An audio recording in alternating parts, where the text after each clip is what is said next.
Bonjour à tous et bienvenue dans ce nouvel épisode de Fan Club Podcast. On se retrouve aujourd'hui avec un épisode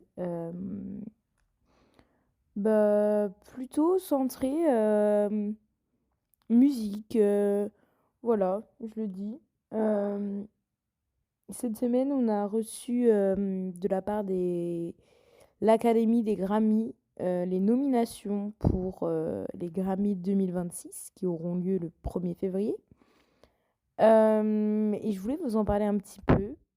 Déjà, la première chose à dire, c'est que les grands nommés, en tout cas, sont Kendrick Lamar avec 9 nominations. Donc moi, j'ai été choquée parce que l'année dernière, il avait aussi le plus de nominations et il a eu le plus de titres, de trophées. C'est lui qui a vraiment tout remporté presque. Donc je pensais pas il allait en avoir autant cette année. Ensuite, il y a aussi Lady Gaga et Jack Antonoff et Circuit. Jack Antonoff et Circuit sont... Enfin, Jack Antonoff, c'est un lyriciste et producteur. Notamment, il a travaillé avec Taylor Swift, avec Sabrina Carpenter. Là, Role Model a annoncé qu'il était en train de travailler avec lui pour son prochain album. Il a aussi travaillé avec Lorde, avec Lana Del Rey, avec Gracie Abrams. Voilà, il a travaillé avec plein de gens. Et Circuit, c'est un producteur aussi, il me semble, que je connais beaucoup moins. Mais voilà, eux, ils ont 7 ou 8 nominations. Donc voilà, pareil, j'étais un peu choquée de Lady Gaga parce qu'en fait, déjà, dans ma tête, je sais pas, j'avais oublié que son album était sorti dans les délais. Parce que pour vous expliquer un petit peu, donc la cérémonie est le 1er février 2026 et ça va récompenser tous les projets qui sont sortis entre le 31 août 2024 et le 30 août 2025.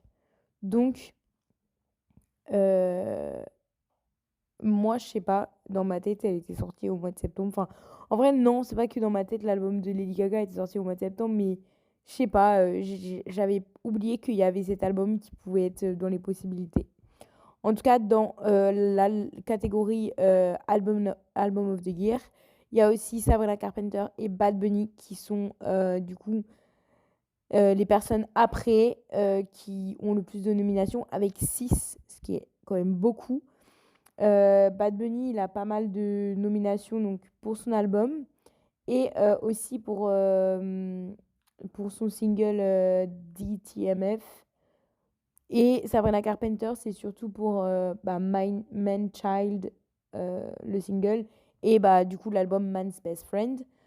Euh, donc voilà. Et ensuite, ceux après, on en a 3 autres qui ont 5 nominations. C'est SZA, Turnstile et Tyler, the Creator. Donc voilà. Et puis, un truc où j'étais... par contre, un vrai truc là, où j'ai été choquée, parce que pour moi, c'était sorti genre grave avant la deadline, c'est White Flower de Billie Eilish et Anxiety de Doechii. Et en fait, c'est que White Flower, du coup, c'est sorti dans l'album de Billie Eilish qui était nommé à la dernière cérémonie. Donc, lui, il était dans les sorties de la timeline de avant, quoi, genre de la cérémonie de 2025. Mais White Flower est sorti en tant que single après le 31 août 2024. Donc, il est éligible pour ces Grammy Awards. Donc c'est un peu une revanche parce que si vous vous souvenez, Billie Eilish était partie un peu bredouille l'année dernière. Donc probablement qu'elle essaye de choper quelque chose. Moi perso, au vu de la concurrence, je pense pas que Wildflower va gagner. Mais bon, peut-être que je me trompe. Et le cas de Doshi Anxiety, c'est que en fait, le snippet qui est sorti là sur les réseaux sociaux et là où il y a eu le buzz, c'était effectivement avant août 2024, sauf qu'elle l'a sorti genre la version studio, après, je crois en mars. Donc voilà. Et sinon, d'autres trucs qui m'ont un peu surprise, enfin que j'étais contente, c'est Cat's Eyes, qui est nommé dans meilleure révélation, enfin voilà, meilleur nouvel artiste, et dans meilleur groupe et duo pop. Et par contre, une grosse surprise pour moi, c'est que le groupe Hunter, genre de la série Demon Hunter, donc c'est un groupe, c'est pas un groupe fictif, je pense. Enfin, si, c'est un groupe fictif parce qu'il a été créé seulement pour la série. C'est pas du tout un vrai groupe, c'est vraiment les, genre, les voix des personnages de l'animé qui ont fait ce groupe, du coup, mais c'est pas un vrai groupe. Et ben, elles sont nommées avec la musique Golden dans Song of the Year et elles sont aussi nommées dans meilleure performance duo et groupe. Donc, un peu choc-barre. Sinon, il y a eu un truc aussi, j'étais choquée, c'est que dans la catégorie meilleur nouvel artiste, il n'y a pas de représentation d'artiste qui fait du rap ou qui fait de la country. Et c'est assez rare parce que c'est vrai que comme c'est... Enfin, la pop, rap et country, c'est vraiment les trois genres dominants aux États-Unis et les trois genres traditionnels. Du coup, il y a tout le temps un représentant de un genre. Enfin, il y a souvent des représentants de ces trois genres parce que bah, c'est les plus écoutés, donc forcément. Mais là, il n'y en a pas. Du coup, je suis un peu choquée. Après, moi, j'écoute pas trop de rap, pas trop de country. Donc, je sais pas s'il y a des gros scandales sur le fait qu'il y a certaines personnes qui ont blow up cette année dans ces genres, mais qui n'ont pas été nommés. J'avoue que je ne suis pas au courant. Par contre, il y a quelques scandales, effectivement, et on va en parler maintenant, parce que c'est la raison pour laquelle je voulais parler des, des nominations des Grammy. La première chose, c'est que après la victoire de Beyoncé dans le meilleur album country l'année dernière, ils ont décidé, comme il y a eu plein de critiques de la part des country fachos un peu, que Beyoncé, elle avait fait de la country, mais qui n'est pas de la country traditionnelle. Ils ont divisé la catégorie country entre country traditionnelle et country contemporaine. Pour moi, c'est vraiment le summum du n'importe quoi. Parce que, en fait, ces gens, ils étaient vexés seulement parce qu'elle est noire et que le country, c'est un genre blanc. Mais, enfin, pour qui vous vous prenez? C'est exactement comme si on allait dire à Eminem, après qu'il ait gagné les Grammys pour ses multiples œuvres d'art, qu'on va créer une catégorie rap traditionnel et rap contemporain parce que t'es white. Mais enfin, pardon, mais ça sort d'où? Enfin, tu te prends pour qui? MEDR. MEDR. Donc, ouais, j'ai été un peu choc-barre. Sinon, les autres choses où j'étais choquée et pour le coup déçue, c'est qu'il y a beaucoup d'absents. Donc, je voulais revenir sur tous les absents qui m'ont perturbée. Et des fois, il y a des raisons. Donc, je vais expliquer pourquoi. D'abord, la première, c'est Lorde. Lorde est absente des Grammy. Mais il faut savoir que l'Académie et Lorde ont une histoire. Effectivement, Lorde a gagné un Grammy. Elle en possède un seul. Et elle l'a eu en 2014 pour la musique qui s'appelle Song of the Year. Et elle a obtenu... Donc, Song of the Year, c'est la catégorie qui récompense les paroles, alors que Record of the Year, c'est la catégorie qui récompense la chanson dans sa globalité. Donc, elle a obtenu ça et est devenue donc la plus jeune parolière, genre interprète, compositrice, à avoir ce trophée. Sauf que après, elle a été nommée en 2018 dans la catégorie Album of the Year. Sauf que elle était la seule femme contre tous les hommes. Et l'Académie, elle a proposé à tout le monde, sauf à elle, de performer pendant la soirée. Du coup, elle n'a pas du tout apprécié et elle a ressenti ça comme si c'était... genre... merde, j'ai perdu le nom. sexiste. Voilà, pardon. Mais elle a perçu ça comme une démarche un peu sexiste. Et du coup, elle a boycotté cette année-là les Grammys et elle n'y est pas allée. Et depuis, elle est en froid avec eux. Donc, en fait, on peut supposer que c'est un peu pour ça qu'elle n'a pas de nomination, malgré le fait que son album Virgin a eu quand même énormément de streams et énormément d'impact euh, aux États-Unis notamment, mais en vrai, dans le monde entier. Après, je dirais que quand même, ça a eu plus d'impact aux États-Unis. Et finalement, c'est tout ce qui compte vu que les Grammys récompensent les artistes américains de base. Donc voilà, c'est la première absente. Mais je pense que c'est une absence qui est assez justifiée, enfin, qui n'est pas justifiée, mais elle est justifiée par un historique. Euh, donc on peut comprendre que les Grammys ne la sélectionnent pas. Enfin, en vrai, non, on peut pas comprendre parce que je suis désolée. À un moment donné, c'était eux qui étaient en tort. Donc après, enfin, voilà, maintenant ils veulent pas assumer quoi. C'est des gros blaireaux. Je retire ce que j'ai dit. Donc voilà. Et il y a aussi The Weeknd. Alors The Weeknd, il a aussi boycotté les Grammys en 2021 parce que, enfin, il avait un peu poussé un coup de gueule parce qu'il n'avait pas eu de nomination alors que, genre, c'était son album avec Blinding Lights et tout, et c'était un peu choquant, enfin, genre, pourquoi il n'était pas nommé, enfin, MDR. Et au dernier Grammys, donc au Grammys de 2025, il a été invité pour performer, même si il n'avait pas de nomination, parce qu'en gros, ses titres et son album, ils sont sortis hors période. Du coup, si c'est sorti hors période, c'est que c'est sorti pendant la nouvelle période pour les prochains Grammys. Sauf que là, il n'a pas été invité. Enfin, genre, il n'a pas été nommé, quoi. Du coup, bon, on ne sait pas trop pourquoi. A priori, il n'y a pas de bif, vu qu'il... Enfin, genre, il a vraiment performé l'année dernière, mais hyper chelou. Enfin, alors que quand même, ce gars, il a vendu une tournée, donc, de fou. Son album, il a quand même fait énormément de streams. Je suis un peu genre, choquée qu'il n'y a pas eu de nomination derrière.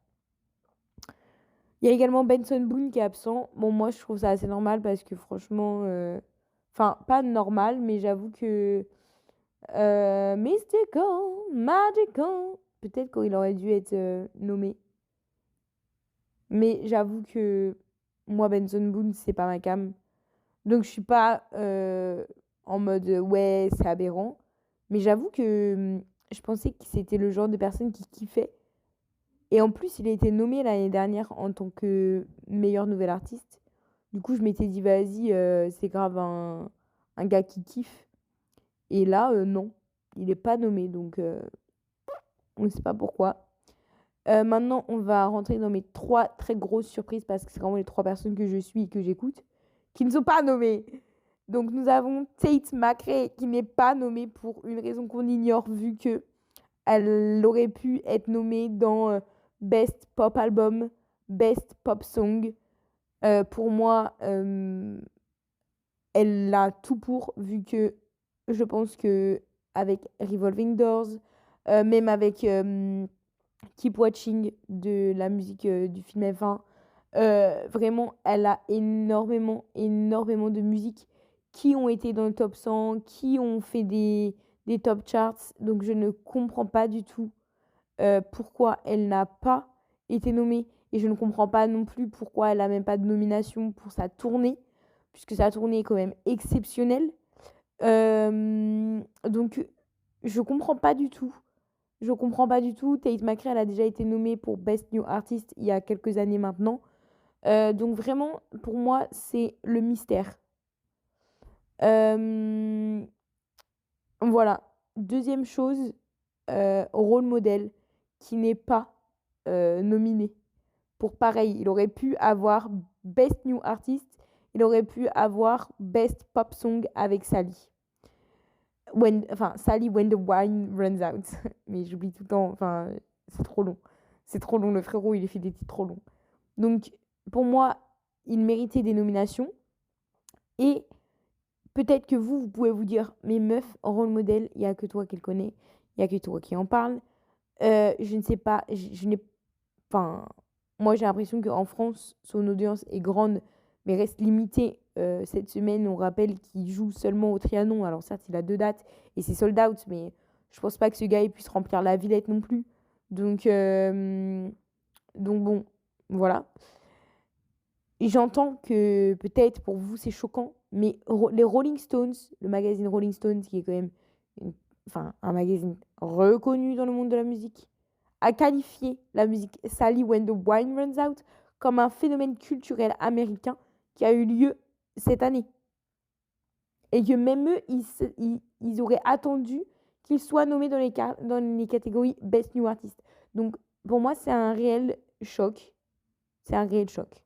Mais le choc est quand même moindre que celui que Gracie Abrams ne soit pas nommée, puisque Gracie Abrams a déjà été nommée 2 fois, en 2024 pour Best New Artist et en 2025 pour sa chanson Us avec Taylor Swift.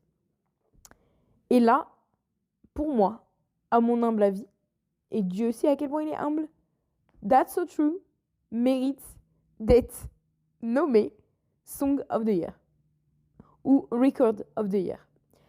Mais c'est pas possible de complètement snob That's So True parce que il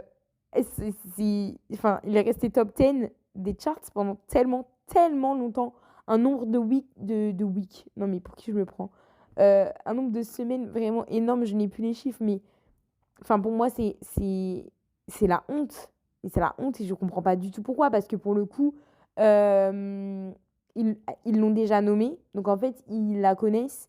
Preuve que aussi ils aiment son style.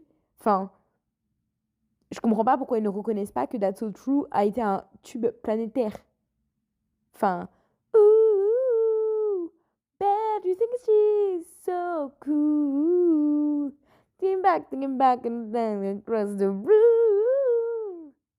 Voilà, je suis sûre que même vous avez chanté derrière votre téléphone, là. Bref. Et en fait, j'ai oublié aussi un gars. Là, je suis choquée. Moi, je l'écoute pas du tout, mais je suis grave choquée. Si je comprends pas du tout pourquoi Alex Warren avec Ordinary n'a pas été nommé. Parce que pour le coup, moi je pensais que ça allait être le genre d'artiste aussi comme Benson Boone que les Grammy allaient kiffer. Donc bon voilà. C'était un petit peu ma partie Grammys. Dites-moi ce que vous en pensez. Moi en tout cas, je suis vraiment choquée au plus haut point que ces gens ne sont pas nommés. En fait, franchement, je me remets pas de Gracie Abrams, de rôle modèle et de Tate McRae. Vraiment, pour moi, c'est la honte de la part de l'Académie des Grammy Awards de les avoir oubliés. La honte ultime. Mais bon, bref, passons à autre chose. Whoa, oh, oh.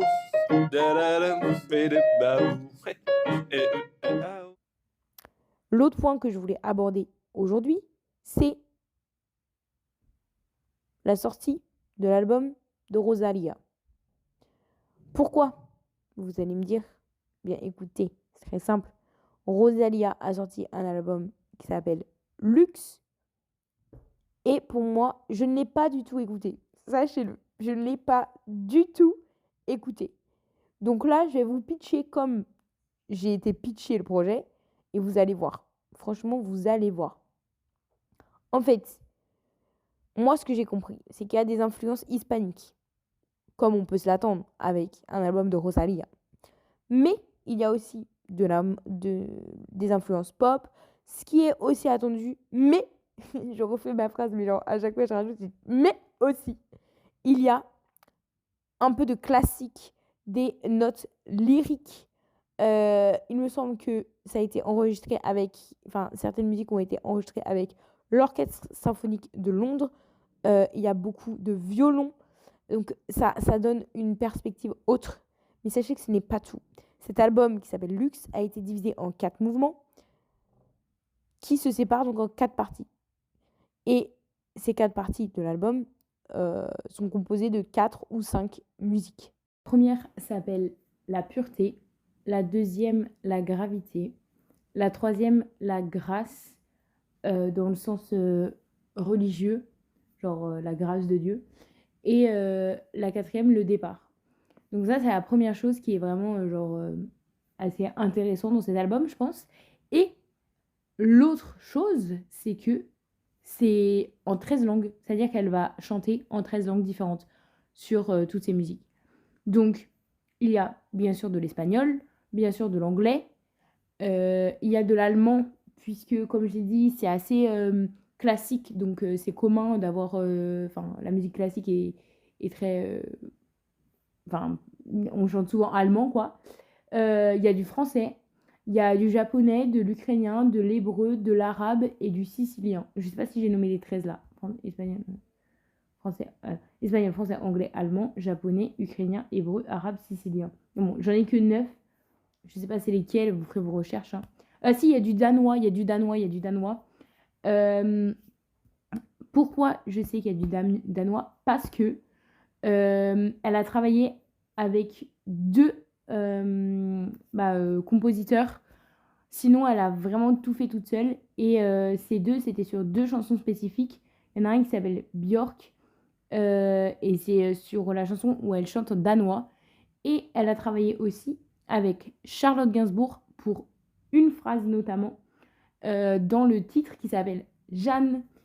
Lol, c'est marrant. Donc dans cet album, il y a une musique qui s'appelle Jeanne. Je l'ai toujours pas écoutée, mais je vais bien sûr l'écouter. Et il me semble que c'est en écho à Jeanne d'Arc. Et cette musique, elle se trouve dans la partie grâce de Dieu. Enfin voilà, dans la partie la grâce. Donc, très hâte, pour tout vous dire, d'écouter cet album. Voilà, j'espère que je l'ai présenté bien. En tout cas, moi, avec toutes ces informations que j'ai un peu récoltées dessus, vraiment par hasard. J'ai lu dans des articles, j'ai vu aussi sur Spotify. J'ai rassemblé toutes ces informations. Je me suis dit, waouh, cet album, elle est vraiment sympa. Je sais que ma sœur a un petit peu écouté certaines musiques et j'étais là, genre j'ai entendu quelques musiques chez ma sœur et ça m'avait l'air très sympa. Donc je me suis dit, écoutez, why not? Je me la mets dans la to-do list de la semaine. Si vous voyez ce que je veux dire. Maintenant, j'ai un autre sujet à aborder qui est moitié musique, moitié cinéma. Quand je dis ça, en ce 11 novembre, vous vous doutez bien que je vais parler de Wicked 2. Wicked 2 sort le 19 novembre. Vraiment, tout à l'heure, il y a 1 heure, j'ai pris ma place pour aller à l'avant-première. La fausse avant-première, hein, qui est le 18 novembre. Mais c'est l'avant-première de MK2, donc il n'y a pas d'acteur ni quoi que ce soit. Cette avant-première avec tous les acteurs a eu lieu la semaine dernière. Le week-end dernier. Donc voilà, et d'ailleurs, tous les acteurs étaient en France. Donc ils sont passés à Quotidien. J'ai vu l'interview, était fou malade. Genre vraiment, en fait, je trouve ça tellement, je trouve qu'ils ont tellement tous une symbiose. Genre, ça se voit qu'ils sont vraiment fans du monde d'Oz et fans de cette comédie musicale. Et en fait, ça se voit qu'ils portent ces personnages, qui portent cette histoire vraiment avec leur cœur. Et ça me... Vraiment, le duo Cynthia Erivo et Ariana Grande, voilà, pour moi, c'est tellement mignon, c'est tellement réconfortant et grandiose. C'est à la fois, oui, voilà, à la fois mignon et à la fois grandiose, époustouflant de les voir performer ensemble. Sans oublier la magnifique performance de Jonathan Bailey qu'on a vu dans le premier week-end et qu'on reverra dans le week-end 2. Et qui, grâce à son sacre de Sexiest Men Alive, a fait une super promo pour le film. Puisque voilà, c'est un petit peu la deuxième chose dont j'avais envie de parler sur Wicked, c'est que donc Jonathan Bailey a été nommé par People Magazine comme The Sexiest Man Alive. Si vous savez pas et si vous n'avez pas connaissance de ce contest qui a lieu tous les ans, c'est que People Magazine élit tous les ans l'homme le plus sexy au monde. Donc, ils nomment des gens dans plusieurs catégories. Donc, il y a la catégorie générale qui est vraiment Sexiest Man Alive. Et après, il y a Sexiest Musician, Sexiest Singer, Sexiest Social Influencer. Enfin, voilà, il y a plein de catégories. Mais voilà, la personne qui gagne Sexiest Man Alive a le droit à sa couve sur People Magazine. Donc, voilà, Jonathan Bailey a eu ça. Et en fait, je suis très heureuse que People Magazine a su enfin lui donner tout ce mérite parce que quand même Jonathan Bailey, depuis la performance dans Bridgerton, enfin, on le sait. On le sait que c'est le sexiest man alive. Vous voyez ce que je veux dire? Donc voilà, moi je suis plus que contente par cette promo pour l'instant.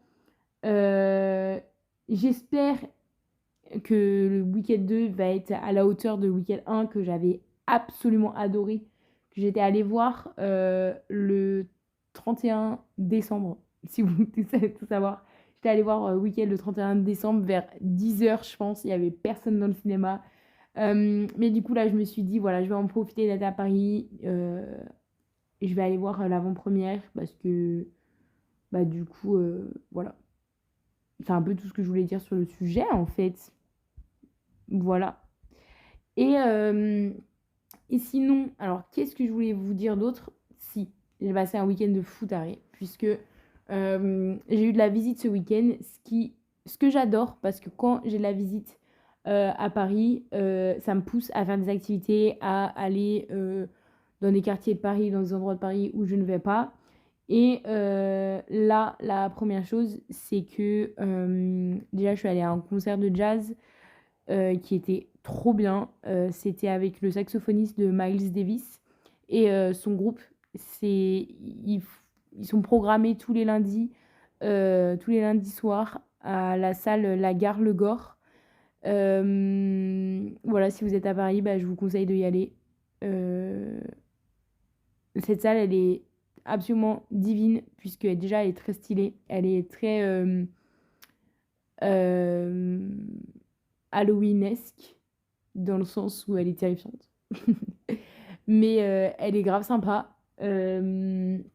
Surtout, la partie jazz est gratuite. Donc, tous les soirs, il y a un concert gratuit de jazz. Et tous les soirs, en deuxième partie, en dessous de la salle de concert, il y a une salle de techno, d'où le nom La Gare Le Gore. Donc La Gare, c'est la partie du dessus avec le jazz, le Gore, c'est la partie du dessous avec la tech. Donc la partie tech est quand même payante, mais vraiment, cette salle, elle est trop bien. C'était la première fois que j'y allais, mais on me l'avait beaucoup conseillé, donc trop cool que j'ai pu y aller. Donc ça, c'était ma première activité du week-end. Et ma deuxième activité, enfin que j'ai fait avant, hein, parce que au final, c'était samedi que j'y suis allée à cette activité, c'est le match de rugby. Voilà, j'ai eu la surprise par mes invités, qui étaient ma mère, notamment, de aller voir le match de rugby au Stade de France, qui était France-Afrique du Sud.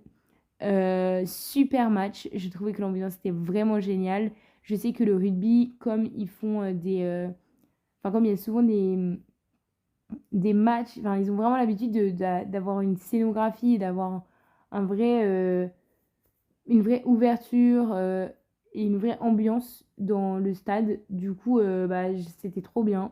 J'ai trop kiffé. Malheureusement, la qualité du match n'était pas à la hauteur de l'ambiance, puisque bah, les Français ont un peu fait n'importe quoi, même si on a bien commencé en première mi-temps. On menait au score, mais bon, on menait au score un peu difficilement, parce qu'on avait fait pas mal de fautes qui nous ont coûté des pénalités. Donc heureusement, euh, les Sud-Africains n'avaient pas Thomas Ramos dans leur équipe, sinon il aurait marqué toutes les pénalités. Donc là, on aurait été bien dans la merde. Mais bon, voilà. Et voilà, on a fait beaucoup d'erreurs ensuite en deuxième mi-temps, donc c'était dommage et on s'est fait rattraper. Et voilà, les Sud-Africains, ils ont quand même très bien joué, donc bravo à eux. J'ai quand même été très impressionnée par la qualité du jeu. Mais voilà, c'est dommage que ça n'a pas été concluant pour ce premier match de rugby en live. Donc voilà. Mais du coup, ça me permet un petit peu de vous parler de cette tournée cette tournée d'automne qui a lieu actuellement. Donc la tournée d'automne, c'est, pour information, depuis 2020, une compétition internationale de rugby qui regroupe toutes les meilleures nations mondiales, que ça soit du nord et du sud, enfin, des hémisphères nord et des hémisphères sud. Parce que, par exemple, le tournoi Destination, c'est bien sûr que les meilleures nations de l'hémisphère nord, et notamment les nations européennes, puisque à part bah, l'Europe, il n'y a personne qui joue au rugby, je pense, de l'hémisphère nord. Donc voilà. Mais du coup, on retrouve l'Afrique du Sud, le Fidji, Australie, Nouvelle-Zélande, Argentine, voilà, et plein d'autres pays. Donc là, pendant cette tournée d'automne, nous, on va rencontrer l'Afrique du Sud. Donc c'est le match qui avait eu lieu le week-end dernier. Le week-end prochain, on rencontre Fidji. Le match aura lieu à Bordeaux. Et le 22 novembre, ça sera contre l'Australie, aussi au Stade de France. Donc j'hésite à me prendre des places pour aller voir France-Australie. Je sais pas. Donc voilà, c'est un peu tout ce que je voulais vous dire. Je regarde si j'ai oublié de vous raconter quelques trucs pour cet épisode. Mais non, je vais juste terminer sur les sorties qu'il va y avoir vendredi. Il va y avoir donc le nouvel album de 5 Seconds of Summer, Everyone is a Star. Et juste avant que je recorde ce podcast, Louis Tomlinson a annoncé qu'il allait sortir son nouveau single Places ou Palaces, je sais plus. Parce qu'en fait, j'ai marqué Palace, mais j'ai l'impression que c'est bizarre que ça s'appelle Palace. Donc bon, I guess, on verra vendredi quand on écoutera cette musique. Voilà, c'est tout ce que j'avais à vous dire. Je vous fais des gros bisous et je vous souhaite une bonne journée, une bonne soirée, une bonne nuit, peu importe. Et je vous dis à la semaine prochaine.